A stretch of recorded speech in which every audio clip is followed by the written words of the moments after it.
আসসালামু আলাইকুম everyone, welcome back to my channel Khushi's kitchen and lifestyle. আজকে আমি আপনাদেরকে থাই স্যুপ তৈরি করে দেখাবো একদম রেস্টুরেন্ট স্টাইলে, তাও আবার 10 মিনিটে। নরের থাই স্যুপ তৈরি করে দেখাবো 10 মিনিটে, যা খেলে আপনার মনে হবে একদম রেস্টুরেন্টের থাই স্যুপ খাচ্ছে। এই শীতের বিকালে গরম গরম ধোয়া ওঠা এক বাটি স্যুপ হতে পারে পারফেক্ট একটি নাস্তা। আর সবসময় তো রেস্টুরেন্টে যেয়ে খাওয়া সম্ভব হয় না, কিন্তু রেস্টুরেন্টের স্বাদ আপনি ঘরেই পাবেন যদি এভাবে স্যুপ রান্না করেন। এর জন্য আমাদের যা যা লাগবে, একটা বাটিতে নিয়ে নিয়েছি চিকেন আর চিংড়ি, সব মিলিয়ে 1 কাপ। আমি এখানে 10-12টি চিংড়ি নিয়েছি খোসা ছাড়িয়ে, আর লেজাটা রেখে দিয়েছি দেখার সৌন্দর্যের জন্য। এখন দেখুন এভাবে চিকেনগুলোকে কেটে নিয়েছি। এর সাথে দিয়ে দিয়েছি আধা চা চামচ আদা বাটা আর আধা চা চামচ রসুন বাটা, আর স্বাদ মতো লবণ দিয়ে আমি মাখিয়ে কিছুক্ষণ রেখে দিয়েছিলাম। আপনারা চাইলে সাথে সাথে ব্যবহার করতে পারেন। আরও 2টি ইনগ্রেডিয়েন্ট আমরা লাস্টে ব্যবহার করব, যার ফলে এর স্বাদ বেড়ে যাবে 2 গুণ। তবে হাতের কাছে না থাকলে চিংড়ি আপনারা বাদও দিতে পারেন। তবে অরিজিনাল থাই স্যুপের স্বাদ পেতে হলে আপনাকে অবশ্যই চিংড়ি ব্যবহার করতে হবে। একটি পাত্রে নিয়ে নিয়েছি রুম টেম্পারেচারে থাকা 3 কাপ পানি, দিয়ে দিব নরের থাই স্যুপ 2 প্যাকেট স্যুপ নিয়ে নিয়েছি আমি। আপনারা যদি আর একটু বেশি পরিমাণে তৈরি করতে চান তাহলে 4 কাপ পানির সাথে 1 টেবিল চামচ কর্নফ্লাওয়ারও দিয়ে নিতে। যেভাবে দেখাচ্ছি সেভাবে যদি আপনি তৈরি করেন তাহলে একদম রেস্টুরেন্টের স্বাদ পাবেন আপনি এই থাই স্যুপে। চিকেন আর চিংড়িতে মশলা মাখানো হয়ে গেছে, স্যুপটাও আমরা পানি দিয়ে গুলে নিয়েছি।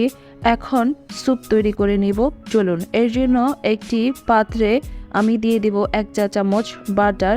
আপনারা চাইলে এখানে তেলও ব্যবহার করতে পারেন, তবে বাটার দিলে স্মেলটা ভালো হয়। এখন এখানে মেখে রাখা চিংড়ি আর চিকেনটা দিয়ে দিব। চিংড়ি আর চিকেনটা দিয়ে ভালো করে ভেজে নিতে হবে। আমি এটাকে মাঝারি আঁচে বেশ কিছুক্ষণ ভেজে নিব।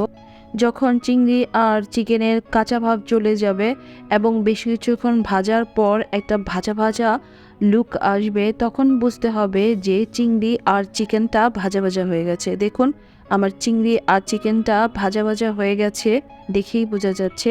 আর এখন এখানে অ্যাড করে দেব সেই গুলে রাখা স্যুপটাকে আমি একটা চামচ দিয়ে ভালো করে নেড়ে তারপর ঢেলে দিয়েছি, কারণ অনেক সময় বেশ কিছুক্ষণ থাকার পর স্যুপটা নিচে জমে যেতে পারে। আর এই সময় চুলার আঁচটা বাড়ানো অবস্থায় থাকবে বলক আসার আগ পর্যন্ত।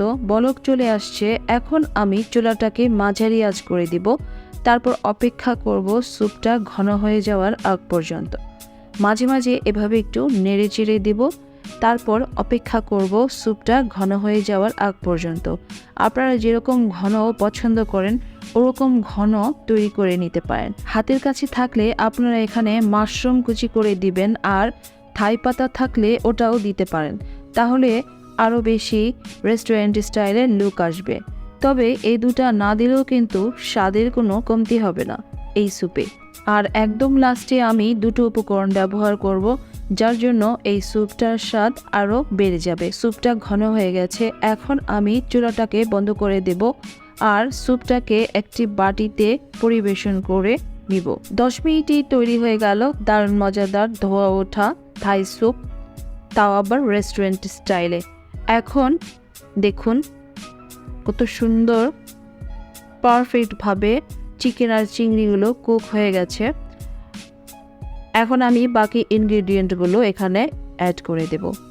এখন এখানে দিয়ে দেব বেশ কিছু কাঁচামরিচ কুচি, ঝালটা আপনারা আপনাদের স্বাদ মতো দিয়ে নেবেন। আর দিয়ে দিব সামান্য একটু লেবুর রস, লেবুর রসটাও আপনি আপনার স্বাদ মতো দিয়ে নেবেন। এই কাঁচামরিচ কুচি আর সামান্য লেবুর রস দেওয়ার কারণে এই স্যুপের স্বাদ অনেকটাই বেড়ে যাবে। আপনারা যদি ট্রাই করে না থাকেন তাহলে ট্রাই করে দেখবেন। যদি বাচ্চাদের জন্য আপনি তৈরি করেন তাহলে কাঁচামরিচ আর লেবুর রসটা আপনি এখানে পরে, যে পরিমাণ স্যুপ আমি এখানে তৈরি করেছি সেটা দিয়ে 4 জনকে পরিবেশন করতে পারবেন। এরকম 4 বাটি স্যুপ এখানে হবে। দেখলেন তো অল্প কিছু উপকরণ দিয়ে আর অল্প সময় রেস্টুরেন্ট স্টাইলের দামি একটি স্যুপ আপনি কিভাবে সহজে কম খরচে ঘরে তৈরি করে ফেলতে পারবেন। এখন আর দেরি কি, এখন শুধু খাওয়ার পালা। আমি আপনাদেরকে খেয়ে দেখিয়ে দিচ্ছি। স্যুপটা কিন্তু ভীষণ মজা হয়েছে, ভীষণ মজা হয়েছে। আপনারা বাসায় ট্রাই করলেই তা বুঝতে পারবেন। আশা করি আমার আজকের রেসিপিটিও বরাবরের মতো আপনাদের কাছে ভালো লেগেছে। ভালো লাগলে আমার চ্যানেলটিকে সাবস্ক্রাইব করে দিবেন প্লিজ, আর পাশে থাকা বেল আইকনটি প্রেস করে দিবেন যাতে আমার রেসিপি সবার আগে আপনার কাছে নোটিফিকেশন আকারে চলে আসে। আজকের মতো এখানেই শেষ করছি। আবার কোনো নতুন রেসিপি নিয়ে আপনাদের সামনে হাজির হয়ে যাব। ততক্ষণ পর্যন্ত সবাই ভালো থাকবেন। আল্লাহ হাফেজ।